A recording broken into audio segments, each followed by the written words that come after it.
വളരെയധികം സന്തോഷമാണ്. അതിപ്പം വാക്കിലൂടെ എക്സ്പ്ലെയിൻ ചെയ്യാൻ കഴിയില്ല അത്രയധികം.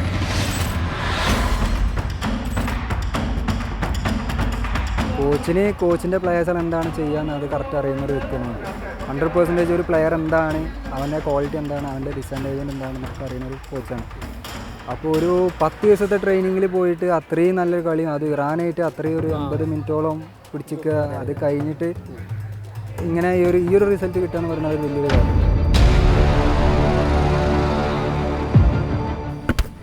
ഫുട്ബോളിനെ ഭ്രാന്തമായി പ്രണയിക്കുന്ന മനുഷ്യരെക്കുറിച്ച് കേട്ടിട്ടില്ലേ?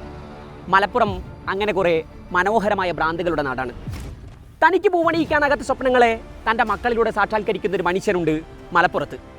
കാഫ നാഷൻസ് കപ്പിൽ ദേശീയ കുപ്പായം അണിഞ്ഞ മലയാളത്തിൻ്റെ അഭിമാന താരം മുഹമ്മദ് ഉവൈസിൻ്റെ പിതാവ് കമാലുദ്ദീൻ. അവൻ്റെ ഓരോ ഡേ ബൈ ഡേ എനിക്ക് ബൈ ഹാർട്ടാണ്, മനപ്പാടാണ്. 2025 ഓഗസ്റ്റ് 25 ഇന്ത്യൻ ദേശീയ ഫുട്ബോൾ ടീമിൻ്റെ പുതിയ പരിശീലകൻ ഖാലിദ് ജമീൽ തൻ്റെ ആദ്യ സ്ക്വാഡിനെ പ്രഖ്യാപിക്കുന്നു. കാഫ നാഷൻസ് കപ്പിനുള്ള 23 അംഗ സംഘത്തിൽ ആഷിഖ് കുരണിയനും ജിതിൻ എംഎസിനും പുറമെ ഒരു മലയാളി താരം കൂടി ഇടം പിടിച്ചു. മലപ്പുറം നിലമ്പൂർ സ്വദേശി മുഹമ്മദ് ഉവൈസ്. കാഫ നാഷൻസ് കപ്പിൽ ഇന്ത്യയുടെ മുഴുവൻ മത്സരങ്ങളിലും ആദ്യ 11-ൽ ഖാലിദ് ജമീൽ ആ 27-കാരന് ഇടം കൊടുത്തു. ഒമാനും തജിക്കിസ്ഥാനുമെതിരെ ഇന്ത്യ കുറിച്ച ചരിത്ര ജയങ്ങളിൽ ഖാലിദിൻ്റെ പ്രതിരോധ കോട്ടയുടെ വിശ്വസ്തരായ കാവൽഭടന്മാരിൽ ഒരാളായിരുന്നു അയാൾ. ഇന്ന് ഉവൈസ് ഒരു നാടിൻ്റെ അഭിമാന താരമാണ്. ലിസ്റ്റ് വന്നപ്പോൾ ഞാൻ ഇല്ലായിരുന്നു. അത് ചെറിയൊരു ഷോക്കാണോ ചോദിച്ചാൽ ഷോക്കാണ്, അതല്ലാന്നും അറിയില്ല. പക്ഷേ അത് കഴിഞ്ഞ് ഒരു 2 ദിവസം കഴിഞ്ഞിട്ടാണ് കോച്ച് ഡയറക്റ്റ് വിളിച്ചിട്ട് ഞാൻ പറഞ്ഞത്, ഈ എന്തായാലും വേണം, ഈ വരണം, എന്തായാലും എനിക്കിൻ്റെ സിസ്റ്റവും കാര്യങ്ങളൊക്കെ അറിയുന്ന ഒരു പ്ലെയറാണ്, അപ്പോൾ എൻ്റെ ആവശ്യം പറഞ്ഞുകൊണ്ട് അങ്ങനെ പെട്ടെന്ന് ആയിരുന്നു. പിന്നെ അവിടെ നിന്ന് അങ്ങോട്ട് ഒരു സ്പീഡ് ഫാസ്റ്റ്, എൻ്റെ നമ്മൾ പ്ലേ ബട്ടൺ നിൽക്കൂലേ സിനിമയിൽ, അതേമാതിരി ഒരു സംഭവമായിരുന്നു. പുതിയ പരിശീലകൻ ഖാലിദ് ജമീലിനെ കുറിച്ച് പറയാൻ ഉവൈസിന് 100 നാവാണ്. ഖാലിദ് ജമീൽ ജംഷഡ്പൂർ FC പരിശീലക ചുമതല ഏറ്റെടുക്കുന്നതോടെയാണ് ഉവൈസിൻ്റെ തലവര തെളിയുന്നത്. ഗോകുലം കേരളയിൽ കളിച്ചുകൊണ്ടിരിക്കെ ജംഷഡ്പൂരിൻ്റെ വെളിയെത്തുന്നു. 2022-ൽ 35 ലക്ഷം രൂപ നൽകിയാണ് ടീം ഉവൈസിനെ റാഞ്ചിയത്. ആദ്യ സീസണിൽ അധിക സമയവും ബെഞ്ചിലായിരുന്നു സ്ഥാനം. 2023-ൽ ഖാലിദ് ജമീൽ ജംഷഡ്പൂർ കോച്ചായി നിയമിതനാവുന്നു. ഉവൈസിൽ തുടക്കം മുതലേ വിശ്വാസമർപ്പിച്ച ഖാലിദ് താരത്തിന് പ്ലേയിങ് 11-ൽ നിരന്തരം ഇടം നൽകി. അവിടെ നിന്ന് അങ്ങോട്ട് ഉവൈസിൻ്റെ കരിയർ ഗ്രാഫ് കുത്തനെ ഉയരുകയായിരുന്നു. കോച്ചിന് കോർണർ ആയാലും പെനാൽറ്റി ആയാലും എത്ര സീരിയസ് ഓവർ കാണണോ അത്രയും സീരിയസ് ആണ് ആൾക്ക് ലോങ് ത്രോ. അപ്പോൾ അത് എപ്പോഴും ആൾ ഭയങ്കര സീരിയസ് ആയിട്ട് തന്നെ ഫോക്കസ് ചെയ്യല്. പ്രാക്ടീസ് ചെയ്യുമ്പോഴും സെറ്റ് പീസ് ചെയ്യിക്കുമ്പോഴൊക്കെ അതൊക്കെ ഭയങ്കര ഒരു ഇമ്പോർട്ടൻസ് ഉള്ളൊരു കാര്യമാണ്. അങ്ങനെ റീഡ് ചെയ്യുന്ന ഒരു സ്പെഷ്യൽ ക്വാളിറ്റിയിലൊരു കോച്ചാണ്. കഴിഞ്ഞ ജനുവരിയിൽ ബംഗളൂരു FCക്കെതിരെ കളിയുടെ 90-ാം മിനിറ്റിൽ ഗുർപ്രീത് സിംഗ് സന്ധുവിൻ്റെ കോട്ട പൊളിച്ച് ജംഷഡ്പൂരിനായി നേടിയ ഗോൾ ആരാധകർക്കിന്നും ത്രസിപ്പിക്കുന്ന ഓർമ്മയാണ്. ISL-ലെ നിരവധി ക്ലബ്ബുകൾ നേരത്തെ മുതൽ തന്നെ ഉവൈസിൻ്റെ പിന്നിൽ വലവിരിച്ച് കൂടെയുണ്ടായിരുന്നു. ഒടുക്കം ഈ വർഷം പഞ്ചാബ് FCയോട് യെസ് പറഞ്ഞു. ഏഷ്യ കപ്പ് യോഗ്യതാ മത്സരങ്ങൾക്കുള്ള ഇന്ത്യൻ ടീമിലേക്കും ഉവൈസിന് ഖാലിദിൻ്റെ വിളിയെത്തി. കഴിഞ്ഞ മാസം 15-ാം തീയതി സ്റ്റാർട്ട് ചെയ്ത ക്യാമ്പ് സ്റ്റാർട്ട് ചെയ്ത് 2 ദിവസം കഴിഞ്ഞപ്പോഴാണ് കോൾ വന്നത് ഡയറക്റ്റ് കോച്ചിൻ്റെ അടുത്ത്. അതായത് ഇങ്ങനെ ഇതിൻ്റെ പ്ലെയറാണ്, കളിക്കണം പറഞ്ഞാണ്ട് വിളിച്ചു. പിന്നെ അവിടുന്ന് ഒരു സ്വപ്ന ലോകത്തായിരുന്നു സത്യം പറഞ്ഞു.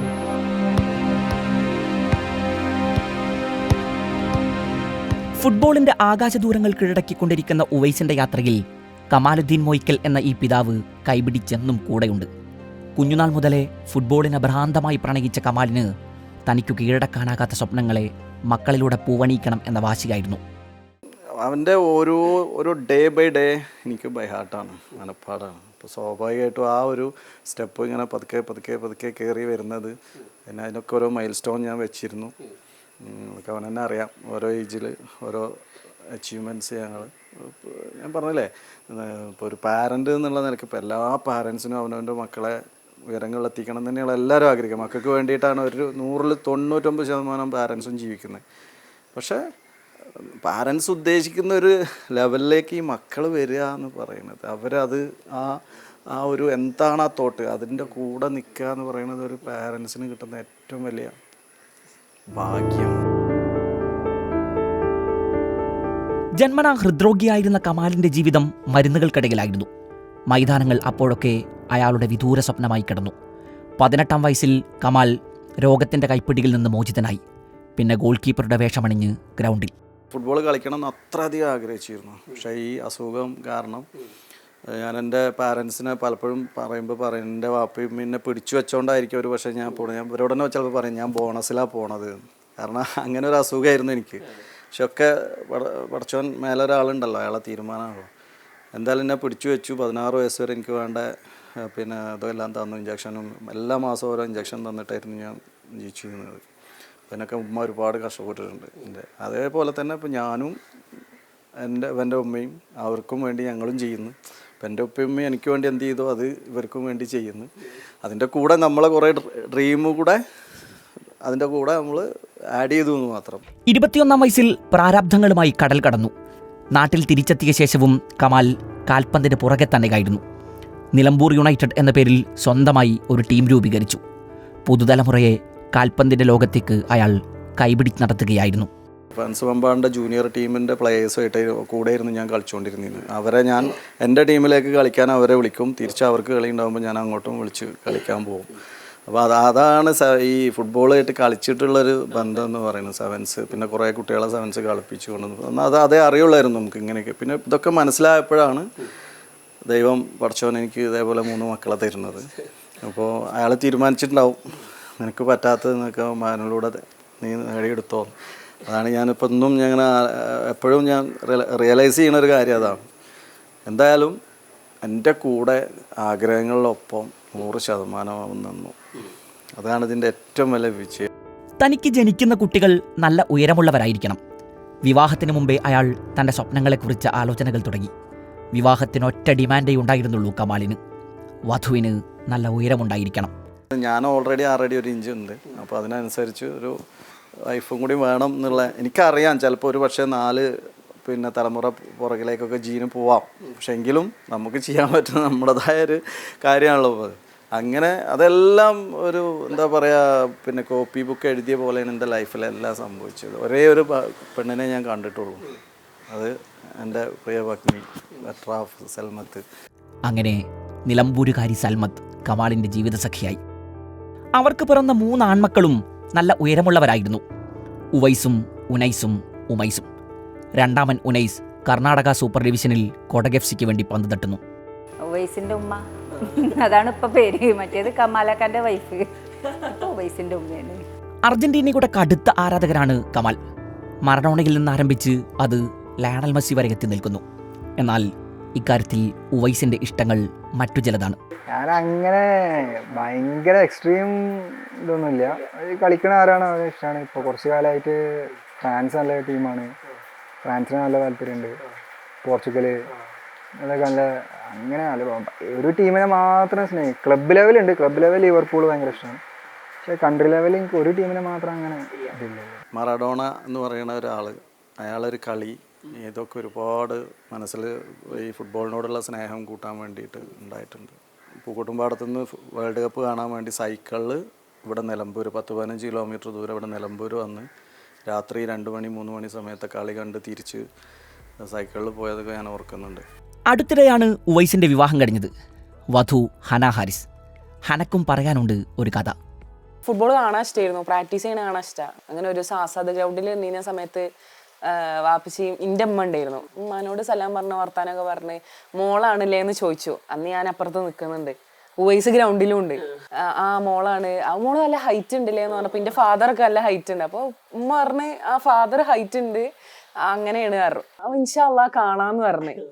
അന്ന് വൈകുന്നേരം വാപ്പിച്ചി ഉമ്മാനോട് വന്നിട്ട് പറഞ്ഞു, ഞാനൊരു കുട്ടിനെ കണ്ടു, വലുതാവുമ്പോ നമുക്ക് ഉവൈസിനെ കൊണ്ട് കല്യാണം കഴിപ്പിക്കാന്ന്. അപ്പൊ ഉമ്മ പറഞ്ഞ് ആരാന്ന് വെച്ചിട്ടാ കല്യാണം കഴിപ്പിക്കുക, ആരാന്ന് അറിയണ്ടേ. അപ്പൊ വാപ്പിച്ചി അന്ന് മനസ്സിൽ ഒരു നോട്ടാണത് അന്ന്. അതിനുശേഷം ഞാൻ ഇൻസ്റ്റഗ്രാം തുടങ്ങിയ മുതൽ വാപ്പിച്ചിന്റെ ഫോളോവറാണ്. എൻ്റെ എല്ലാ മൂവ്മെന്റും ട്രാക്ക് ചെയ്തൊരു വ്യക്തിയാണ്. ഞാൻ +1 +2 പഠിച്ചത് ഒരു റെസിഡൻഷ്യൽ ക്യാമ്പസിലാണ്. അപ്പൊ അവിടെ ഇങ്ങനെ അതായത് പുറത്തുള്ളവർ അലൗഡ് അല്ല കാണാൻ വരാന്. അപ്പോൾ അന്ന് വാപ്പിച്ചി എന്നോട് എൻ്റെ പാരൻസിനോട് ചോദിച്ചു കാണാൻ വരാൻ പറ്റുമോ. അന്നൊന്നും സമ്മതിച്ചില്ല. +2 കഴിഞ്ഞ് 5-6 ദിവസം കഴിഞ്ഞപ്പോത്തിന് ആള് പ്രപ്പോസലും കൊണ്ടുവന്നു. അന്ന് ഞാൻ +2 കഴിഞ്ഞ് നിൽക്കുക, എക്സാമും കാര്യങ്ങളൊക്കെ കഴിഞ്ഞു വന്ന സമയത്ത് ഞാൻ റിജക്ട് ചെയ്തു. ഫസ്റ്റ് കുറേ വട്ടം റിജക്ട് ചെയ്തു, കുറേ വട്ടം. ഞാൻ കാലിക്കറ്റ് സ്റ്റേ ചെയ്തിരുന്ന സമയത്ത് വാപ്പച്ചി പറഞ്ഞു ഞങ്ങൾ ഏതായാലും കാലിക്കറ്റ് അല്ലേ ഞങ്ങൾ കാണാൻ വരാന്ന് പറഞ്ഞു. അന്നൊക്കെ ഞാൻ ഭയങ്കര എൻ്റെ ഉമ്മാനോടൊക്കെ ഭയങ്കര ഞാൻ പറ്റൂല എന്നെ കാണാൻ വരണ്ട എന്നുള്ളതിലായിരുന്നു. ആ മൊമെന്റ് വരെ എനിക്ക് റിജക്ഷൻ ഉണ്ടായിട്ടുള്ളൂ. അതിന് ശേഷം ഞങ്ങളെ തീരുമാനമാണ് അത്. എൻ്റെ സൈഡിൽ നിന്നാണ് എൻ്റെ അമ്മയാണ് പോ കാണാൻ പോകുന്നുള്ളത്, ഇവിടുന്ന് വാപ്പയാണ് ഓനെ ഫോഴ്സ് ചെയ്തിരുന്നത്. പക്ഷെ കാണുന്ന വരെ ഉള്ളായിരുന്നു. അന്ന് ഹൈലൈറ്റ് മോളിൽ നിന്നാണ് ഞങ്ങൾ കണ്ടത്. കണ്ടപ്പം ഞാൻ എൻ്റെ മനസ്സിൽ എന്താ വെച്ചാൽ ഇന്നെ പറ്റലുണ്ടാവില്ല, ഓന് നടക്കലുണ്ടാവില്ല എന്നുള്ള കൺസെപ്റ്റ് ആയിരുന്നു എനിക്ക്. പക്ഷെ കണ്ടു, സംസാരിച്ചു, ഫാമിലി ഭയങ്കര ഇതായി. പിന്നെ ഞങ്ങൾ സംസാരിച്ചപ്പോൾ ഞാൻ പറഞ്ഞത് എനിക്ക് പഠിക്കണം, എനിക്കിപ്പോൾ ഇതിന് താല്പര്യമില്ല, കല്യാണം കാര്യങ്ങളൊന്നും ഞാൻ ഇപ്പോൾ ആലോചിക്കണില്ല പറഞ്ഞപ്പോൾ ആളിനോട് നീ പഠിച്ചോ, ഞാൻ എനിക്കൊരു ബുദ്ധിമുട്ടായിട്ട് വരുമൊന്നുമില്ല എന്ന രീതിക്കാണ് സംസാരിച്ചത്. പിന്നെ കഴിഞ്ഞപ്പോൾ അവസാനം പറഞ്ഞു എന്നോട് എനിക്ക് എന്നെ കണ്ടപ്പോൾ തന്നെ ഇഷ്ടമായി, ബാക്കി പാരന്റ്സിനോട് പറഞ്ഞോന്ന് പറഞ്ഞു എന്നോട്. അവിടെ എൻ്റെ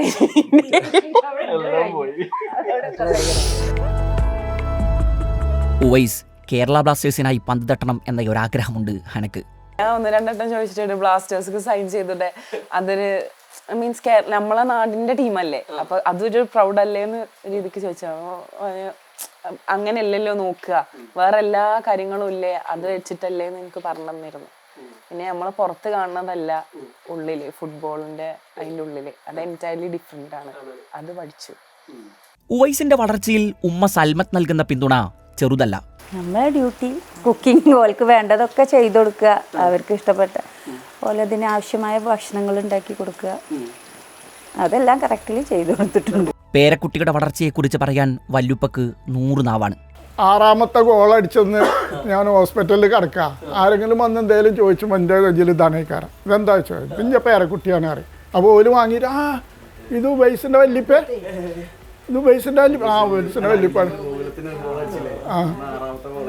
6ാമത്തെ ഗോള് വല കീറി ഗോളി ആകാശത്തേക്ക് നോക്കിയിരുന്നു, 9 വയസ്സ് വല കീറി എന്നൊക്കെ പറഞ്ഞു കണ്ടു. അപ്പോൾ ഇത് പൊയ്ക്കണില്ല, ഞാൻ കാണിച്ചു തന്നീന്.